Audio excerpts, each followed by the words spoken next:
Welcome to the Cuddler Chronicles, pain-free living beyond the body. There is a lot of stuff that's a pain in the... And, Yep.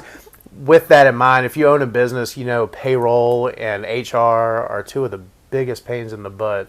And with that in mind, we have Sidney Thompson, who is a district manager at ADP, right? Yes. But you're a small business consultant, correct? Yes. Or is that different roles? Yeah, no, it's the same thing. Okay. So I'm considered district manager because I work in the area of Richmond, but I can pretty much work anywhere when it comes to referrals. Gotcha. And then I am a small business consultant, specialized in less than 50 employees, but can really work with anyone because we have other partners in our office. Nice. Okay. So with that in mind, small business owners, you know, when you're first opening a business, the thought process is, let me keep the lights on, right? Yeah. So when, I guess, is the best time in a small business's growth plan, like that takeoff time, to start running payroll, like for yourself and creating that financial record? I mean, when is That's a great the question. time?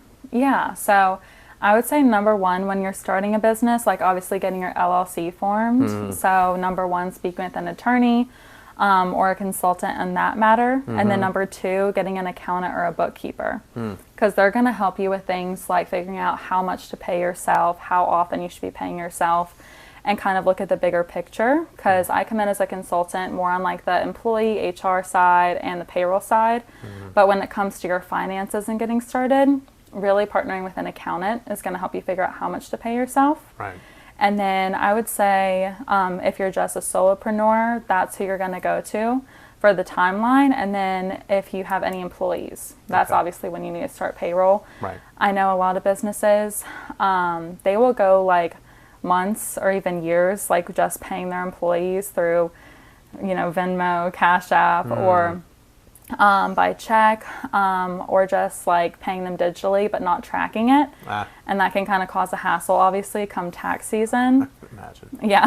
And you can only imagine the things I've seen. And like paying 1099s especially, like a lot of people think, oh, you don't need to run 1099s through payroll. But there is a huge benefit because then that comes tax season, you can track it yourself and track things like write-offs. And it makes it a lot easier on your accountant and whoever's filing your taxes too. So they'll thank you if you're not going to go through all the million bank statements come tax season. Yeah. Oof. Yeah. Yeah. Yep. Yeah. There's so much to do with that. And I know, just now is when I found out that 1099s, you should run it through.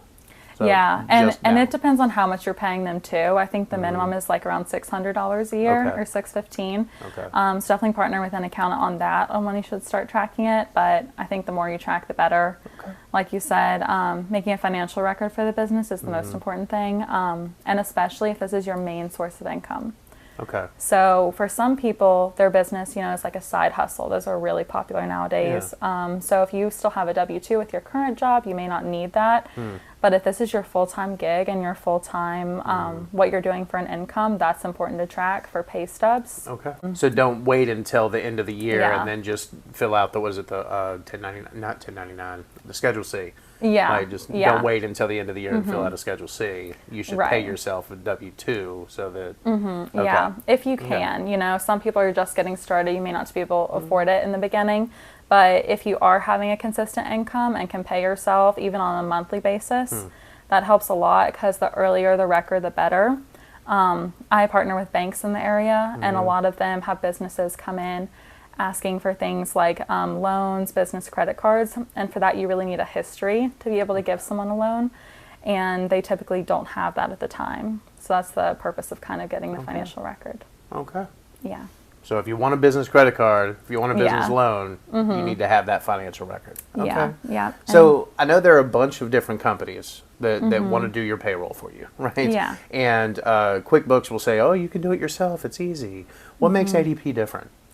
I would say the biggest thing, no matter what payroll company you decide to go with, is having a personal rep.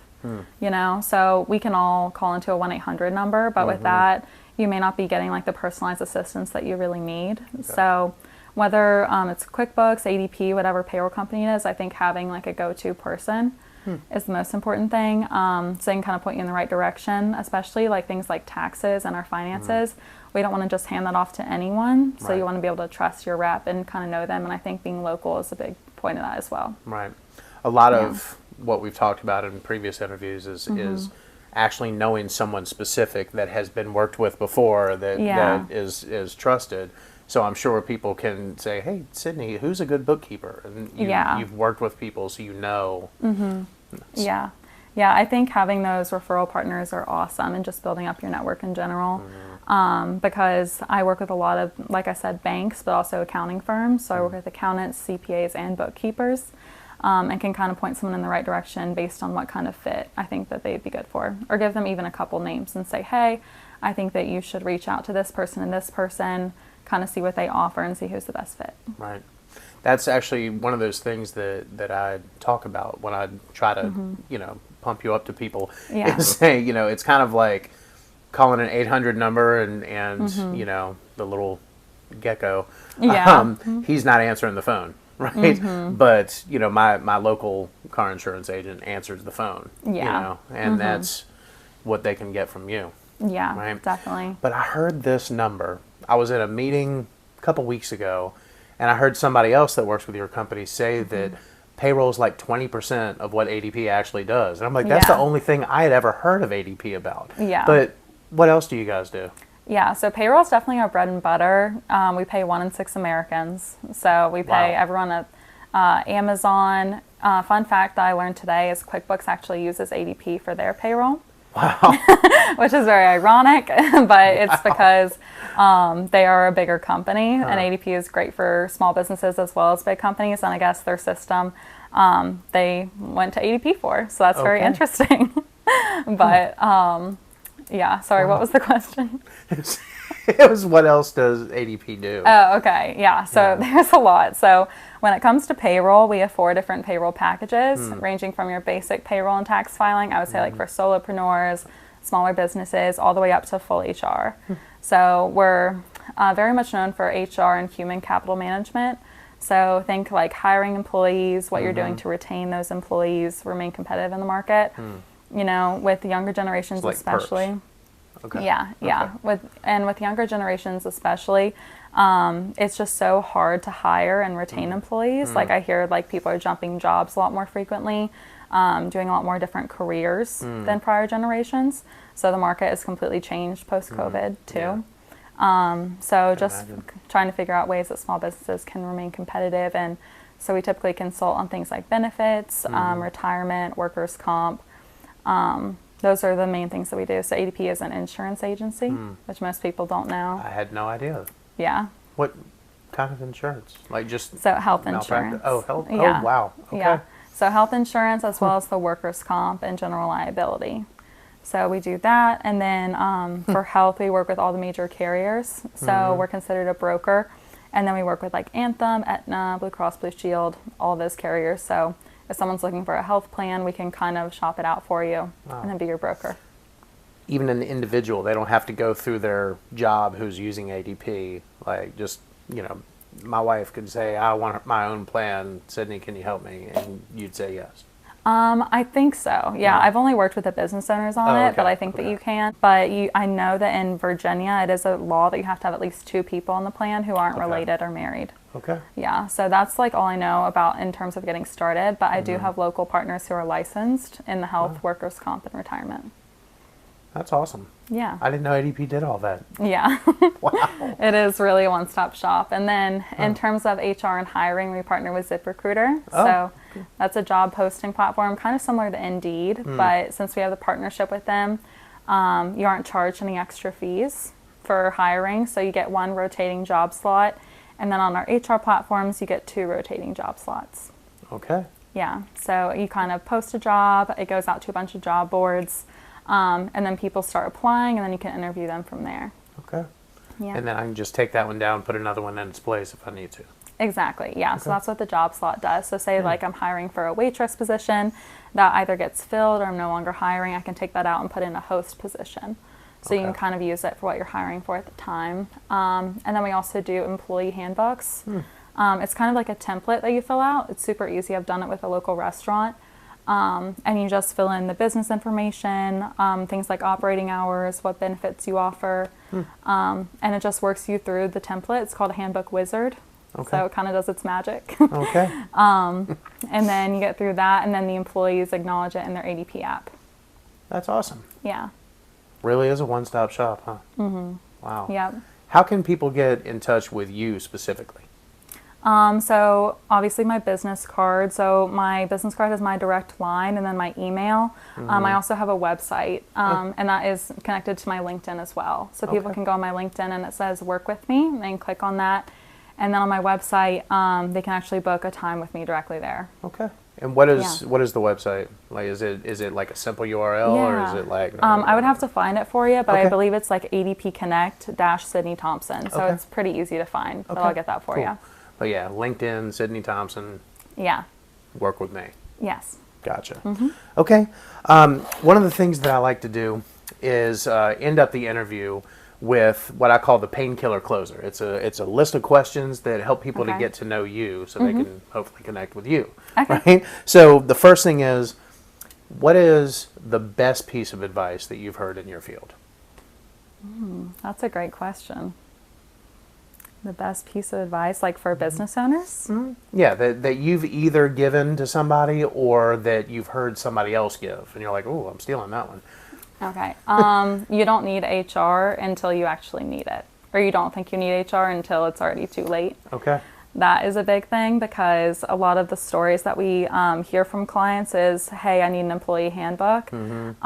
It's not because they wanted it at first. It's because they either had an employee who said that they were wrongfully terminated, had a lawsuit of some sort, even if it's not the employer's fault, that causes such a headache. Okay. It is a pain in the blank. Yeah. But when it comes to HR, it's one of those things that you need to be protected from the get-go. It's not something that you can kind of fix after the fact. Okay. So that's a huge part of ADP is the risk and compliance piece is helping people kind of stay prepared for things like that. Not something you want to get hit with when you're not looking for it. No, definitely not. Yeah. And then on our HR platforms, we also have an HR help desk that's open 8:30 a.m. to 8:30 p.m., so kind of after business hours, because business owners, they work 24/7, not a 9 to 5. Right. So the HR help desk is available to them, and then our full HR team, we actually have 4 HR certified professionals that are available to kind of get to know you and the business, and it's kind of like an extension of your company, but obviously it's going to be a lot less expensive than an HR salary. Right. So yeah, that's kind of what we provide is an outsourced HR. That's cool. Yeah. All right, other side. What's the worst piece of advice you've heard somebody give or that you've given? The worst piece of advice? I would say just like waiting on the financial record piece, like just waiting till January, waiting till next summer, waiting till the right time, if you will, to get started, whether that be payroll, retirement especially, because like compounding interest is obviously like our best friend when it comes to starting early and putting money away, even if it's 1% out of every paycheck. Waiting is the worst advice because if you just get started now, even if you ever have to pause it or anything, like you're going to look back and have that longer financial record kind of keeping you up. I heard somebody call compounding interest the eighth wonder of the world. Yeah, I have heard that. You've heard I was that? trying to say that it's like a phenomenon or something, but yeah, it definitely is. And like I personally have my 401k through ADP, and I started out small, like only I think like 2% of my paycheck, and now I can up it to 6% of my paycheck. And just starting that in the beginning like has really made all the difference too. And you really don't think it is, but time flies nowadays. So like I've been with ADP for over a year and a half now. And so my 401k is already a lot better now than if I would have started it's a lot better because I started from the beginning than if I had 6 months down the line. Gotcha. It makes all the difference. Okay. Yeah. How would you describe your purpose in life? You just jumped that. off the cliff into the deep end, right? Yeah, the deep stuff. I would say my purpose in life, like just in general, or related to the job. Just in general? Just in general, I think just making people happy, honestly, is a big thing for me. But also just like being a resource. So I am enrolled in like our leadership program. And so someone asked me recently, how do you define leader? And I said, being able to watch someone go from point A to point B and being able to see the growth and seeing like positive change in someone. So that's like what makes me super fulfilled and why I want to go into leadership in general, is to be able to see a positive change in people. Are you more, this is a side question, but more excited by the progress that you see, or you seeing them hit, like, I guess, benchmarks? Well, I guess that's like the end result, but I kind of like seeing the journey, you know, like That's life's cool. a journey, not the end result. Yeah. So definitely seeing like them get excited about it and seeing their emotional impact on it, and just feeling more confident in themselves too. That's cool. Yeah. Yeah, I like the progress too. That's Thanks. Tell me something that other people value that you don't. What other people value that I don't. I'm gonna need some examples here. My mind is going blank. Did you ask that on prior interviews? I have, yeah. What have been some other have. things that people have said? Some of the other things is, you know, like money for the sake of money. You know, people have said stuff for the sake of stuff. Yeah. You know, tradition for the sake of tradition. So it's things that people hold on to that you're like, eh. Yeah. I'm going to lean more towards the tradition. Yeah, because I've talked a lot about this with, I have a lot of friends who are kind of nearing that time where they're about to get engaged or start like wedding seasons and things, and talking about traditional wedding, like wedding traditions and like things that they're going to do differently. And I don't really hold on to a tradition in that way.